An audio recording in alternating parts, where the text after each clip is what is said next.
YB stays on your neck. It's on my neck.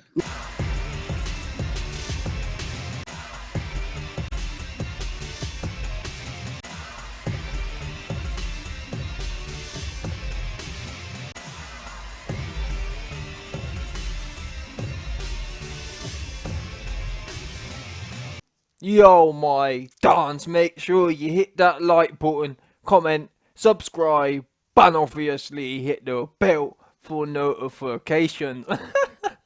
Oh my gosh, this is a complete madness. Well, I don't know, it seems to be the YB's connected to the universe, because whenever I say something, I always end up one way or another, whether someone brings it to my attention or whether I see it myself, it always ends up coming to pass. Evidence always ends up making its way into the YB's time stream. That's what we do know. Because listen, what was it? After the Otto Wallin fight, I said to everyone, Tyson Fury is finished. His legs are finished. Them spindly little legs he's got are done. Yeah? Finished. No more. Yeah? To be fair to him, he used to have quite a good pair of legs. He used to have quite a good pair of wheels. No more. Yeah? We saw it in the Wallin fight. He was there, couldn't move his legs. Oh, IB, it's because he had a cut. How does a cut, no one's ever explained this to me yet. How does a cut turn your legs off? Someone please explain to me the physiology of that, the physics of that. I don't understand it. If anything, when you get a cut, you should be more scarce. You know what? I've got a cut. I best protect this. Let me box smart here. Let me keep out of the way. You don't sit there and think, I'm going to plant my feet right in front of him where I know I can be hit.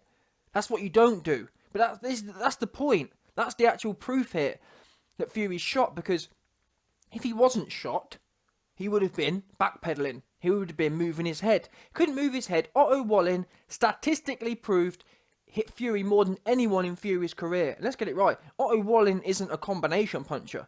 And actually, when I broke down the stats of Otto Wallin wasn't even throwing many shots. Otto Wallin was throwing like only 2/3 of the heavyweight average. Never mind. So it's not like you can sit there and say, well, he got hit loads because Otto Wallin was throwing loads of shots. He wasn't throwing no shots at all. Anyway, to the topic of today's video. So I've showed you lot over the last month or so since the Wallin fight. I've showed you I've showed you the stats. I've showed you the punch output. I've showed you Otto Wallin's punch output. I've showed you the amount of shots Fury got hit with. All this information. I've showed you the tape. Fury getting cut up. Fury getting beat up. Fury not being able to do anything on the inside. Fury having no power on the inside. Fury having no legs. I've showed you it all. No one wanted to listen. Anywho, now we come to today's video. So people didn't want to listen to the stats. They didn't want to listen to that. But don't worry. I'll bring you video evidence of Fury's legs being finished. But it's not just his legs. His arms are finished as well. That's why when he was in there with Wallin, he was digging. He was trying to get shots. He was like, oh, when he was throwing his shots. But he didn't have no power on them. I felt sorry for him, man. I gotta be honest. I felt sorry for him. When I was watching that fight, I felt like I had flashbacks to when I've had them bad dreams where I've been fighting in custard. I just couldn't get any snap on my shots, and I was. That's not funny. I shouldn't laugh really, but it's true though. He was nah. You know what? I'm not gonna laugh anymore. It's not a laugh. It's not a laughing matter. Them dreams are scary. Fury lived that dream. You understand that? No wonder. It's all we can all sit here and laugh and giggle now at the fact that Fury's ran to the WWE. But trust me. You know them dreams. Let me make sure everyone's reading off the same hymn sheet here. The dreams I'm talking about. You know them ones. There's two types of them. There's the ones where you're running and you can't run fast enough, and there's some next entity coming for you. There's them ones. There's also the other ones though, when you're in a fight and you're proper trying to throw hard shots and you just can't get much to no snap on them. Both of which of them situations, Fury's actually lived them. Never mind them being a dream. Fury was in the ring with Otto Wallin. He couldn't run from Wallin. His legs were gone, and he couldn't bang with him either. He was probably trying to muster power. He couldn't do it. So everyone questioning. I gotta be honest. Initially, I questioned, why is Fury going to WWE for? It don't make no sense. But trust me, it's bad enough when you wake up in the morning and you realise it wasn't real. Imagine that. Imagine being there in front of a few thousand people and actually living it. Not having no power, not being able to hurt no one, not being able to run from him. You can't even run from him. That's why Fury's ran off. He thought, you know what? Scrap that. Never mind going life and death with Wallin. Never mind not being able to hurt Wallin. Never mind not being able to run away from Wallin. Imagine when I'm in there with even Wilder.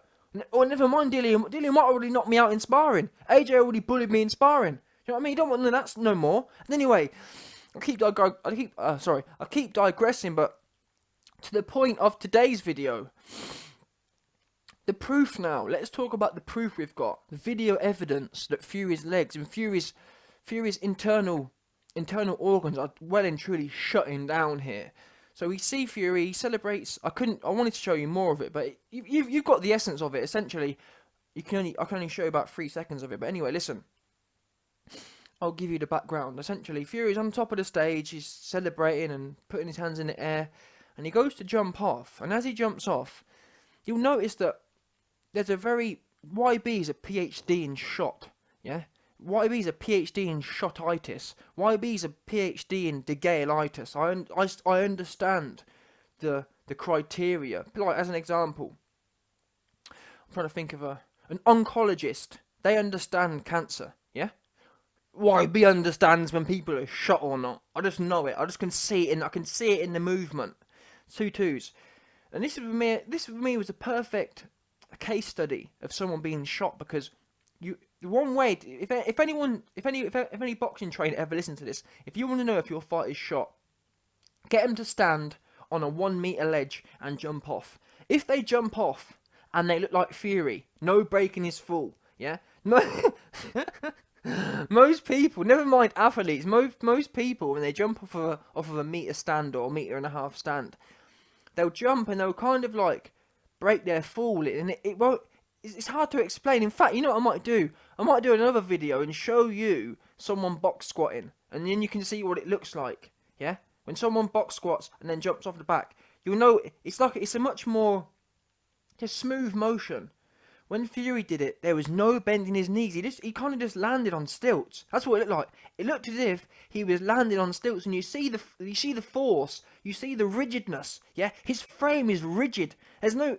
Conor McGregor used to talk about fluidity. Yeah, he'd talk about the fluidity of movement. Fury ain't got no fluidity of movement, and the worst thing is, Fury was once known as someone who was quite fluid, someone who was elusive, someone who was quite loosey-goosey. And you got to get it right.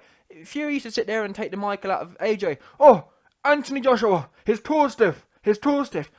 Never mind that. Your knees are too stiff. Them knees look like they need some DW40. I'm telling you now. They need some DW40 in them joints. They're rock solid. Yeah? His legs, and that's what I was trying to explain to people. When you know someone's shot when they can't bend their knees.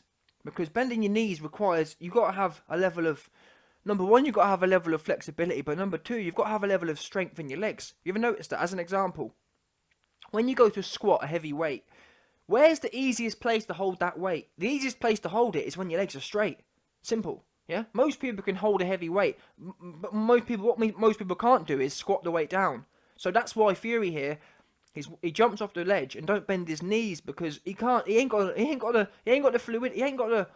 flexibility in his knees, number one, but more importantly, he hasn't got the strength in his legs. The strength's gone. Because if he did have the strength, he'd have jumped, he'd have bent his knees on impact, and he'd have carried on walking. But you see him nearly fall over. That's because imagine someone putting a pair of stilts on. That's what it looked like to me. It looked as if Fury had a pair of stilts and then jumped off and landed on stilts. That's how it looked like. There was no break in the fall. There was no absorption. He landed on metal rods. You could see the vibrations going right through his spine. That's not healthy. That's not good. His legs are done. His legs are finished. Anyone who watches that video and tells me that that's a man whose legs are operating correctly, you got to remember as well, he's not just any 31-year-old man. It would be excused if he was any man. He's meant to be an elite athlete. Jumping like that. No breaking a step. Pure vibrations. Yeah? No fluidity. How do you expect him to generate power when he can't bend his knees? That's just a genuine question. Yeah? My man Fury cannot bend his knees. Because if he could, think of it like this. Never mind in a boxing ring. When is the one time you know you must bend your knees? When you jump. When you jump off of something, you have to bend your knees. No one who lands on bowed legs, who lands on stilts, who lands on straight legs. Fury does. But I guarantee you, I wish there was a case example I could show you where I guarantee you, Fury 5 year ago, would never have landed like that. He never would have landed and nearly fell over. Yeah, he ain't got no. He ain't got. He's almost got like. He's got. He's got a pair of seven. He's got a pair of Ortiz legs. I guarantee you, if you get Ortiz, in fact, no, scrap that. I guarantee you, if you get James DeGale to jump off that ledge, he'll look exactly the same. He won't have that. He won't have that grace. Yeah, you got to remember, these are athletes. Put any athlete on there and tell him to jump off. Tell Josh. Tell I don't know. Pick anyone. Pick anyone. Tell AJ to jump off there. He ain't gonna look like that. He looked ungainly on there. No break. Pure. He landed on his. It's like it was almost like he landed on his heels. There was no toes involved. It was all heels. It was like doof, proper thud. Anyway, let me know your thoughts. Oh yeah, actually, before I go, I don't want to hear no more about Fury not being shot either. This here is clinical proof. And by the way, just quickly, Fury fans will no doubt try to defend him. Explain to me what we've just witnessed there, please. I'd love to know. If it's not him being shot.